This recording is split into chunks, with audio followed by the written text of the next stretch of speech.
भारतीय अंतरिक्ष अनुसंधान संगठन आज एक और इतिहास रचने जा रहा है और ये तस्वीरें हम आपको दिखा रहे हैं श्री हरिकोटा स्पेस सेंटर से। इसरो ने भारतीय क्षेत्रीय नौवहन उपग्रह प्रणाली IRNSS श्रृंखला के 5वें उपग्रह IRNSS-1E को ध्रुवीय उपग्रह प्रक्षेपण यानी कि PSLV C31 के जरिए प्रक्षेपित करने की तैयारियां पूरी कर ली हैं। बस चंद मिनट बाकी हैं जब ये लॉन्च किया जाएगा। हमारे साथ हमारे दोनों खास मेहमान इस समय मौजूद है। सीबी देवगन साहब, आपसे पूछना चाहेंगे कि बस कुछ ही मिनट अब बाकी हैं जब ये लॉन्च किया जाएगा, कितना जटिल ये जो होती है ये प्रक्रिया होती है यहाँ पे? ये क्रिया अपने आप में जिस तरह से हम लोग किसी ऑपरेशन में या सर्जरी करते हैं तो हर एक चीज़ का ध्यान रखा जाता है, उसी तरह से इसमें सारे जो सब सिस्टम इसको चेक किए जाते हैं। इसीलिए जो काउंटडाउन जिसकी हम लोग बात करते हैं, उल्टा काउंटडाउन जो होता है इसीलिए इसमें होता है। और इसमें अगर आप ध्यान देंगे जो इनका ऑलरेडी अभी जैसे ही लॉन्च हो जाएगा इनका एक मैप साथ में आता है, एक ग्राफिक साथ में आता है जिसमें जो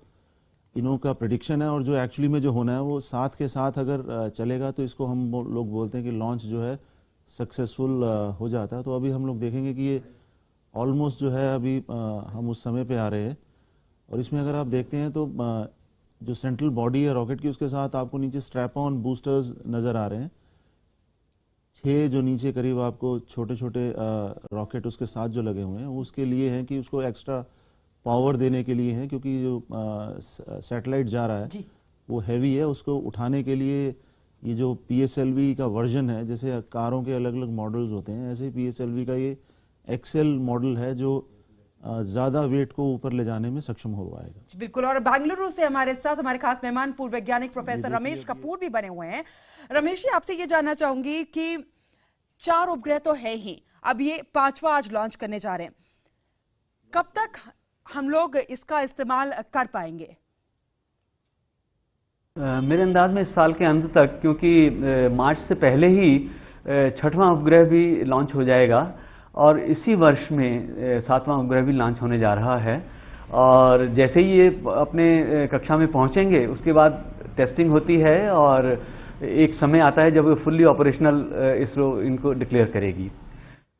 5, 4, 3, 2, 1, 0, +1. So first stage ignited. +5. Vehicle lift off normal. +7. +8. First stage along with cold solid launch has been ignited. The liftoff is normal. +15 seconds. +20 seconds. +25 seconds.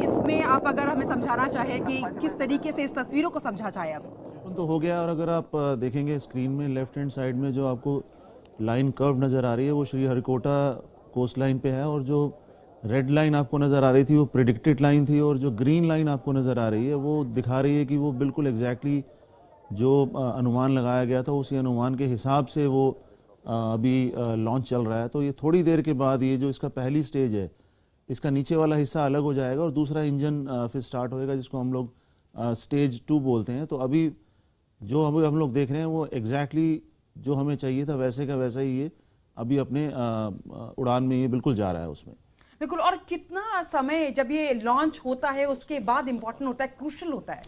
करीब 20 मिनट होंगे जिसमें ये बहुत ही क्रूशल होंगे, क्योंकि पहले 9-10 मिनट में सारे के सारे इंजन जो हैं 3 स्टेज जो हैं वो अलग होती हैं एक दूसरे से।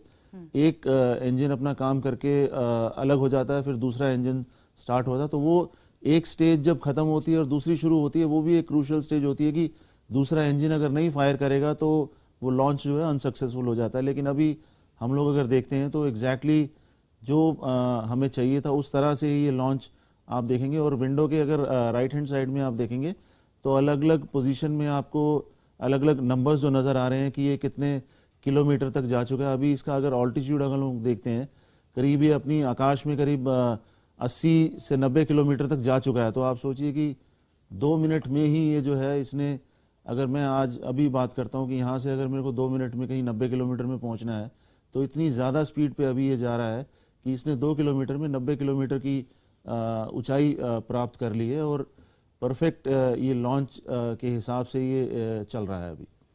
बिल्कुल। और रमेश जी ये बताइए कि अभी आपसे बात करते हैं कि किस तरीके से इसका इस्तेमाल किया जाएगा। ये 5वां उपग्रह जो आज लॉन्च कर दिया गया है यहाँ से और 7 इस पूरे कॉन्स्टलेशन में है, किस तरीके के बेनिफिट्स अगर हम बात करें यहाँ पे तो वो मिलेंगे आम लोगों के लिए भी, और कौन से सेक्टर्स में ये सबसे ज्यादा कारगर साबित होगा?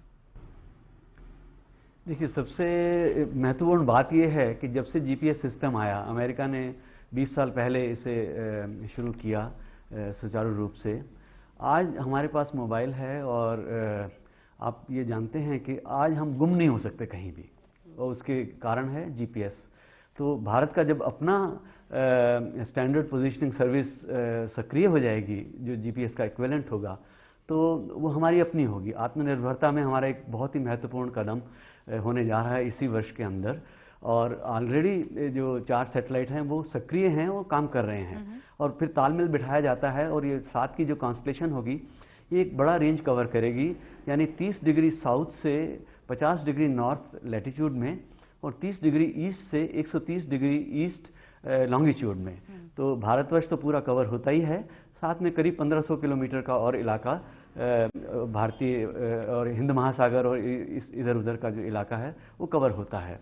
तो ये जो नेविगेशन सिस्टम है, हमें ज़मीनी और हवाई और समुद्रीय नेविगेशन के लिए ये एक बहुत बड़ी सपोर्ट होगा जी।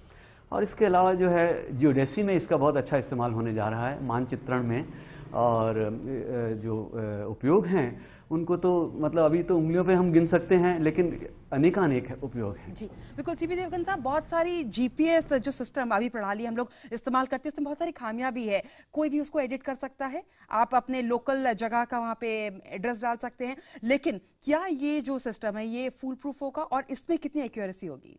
देखिए, कोई भी जीपीएस सिस्टम जो होता है उसमें 2 तरह के यूज होते हैं। एक होता है सिविलियंस के लिए और एक होता है रिस्ट्रिक्टेड, जिसको टैक्टिकल पॉइंट ऑफ व्यू से यूज़ करते हैं। तो सिविलियन एरिया में हमेशा जो उसकी एक्यूरेसी थोड़ी सी कम रखी जाती है, ताकि कोई भी उसको किसी टारगेट को बहुत एक्यूरेटली ना देख पाए। तो इस सिस्टम की एक्यूरेसी जो बताई जा रही है करीब 20 मीटर होगी, कि अगर मैं आपको लोकेट कर पाऊंगा तो आप अपनी जगह के 20 मीटर के दायरे में कहीं भी मेरे को दिख जाएंगे। लेकिन अगर वही रिस्ट्रिक्टेड पोर्शन अगर यूज करेंगे तो उसकी एक्यूरेसी करीब 6 या 8 मीटर तक चली जाएगी।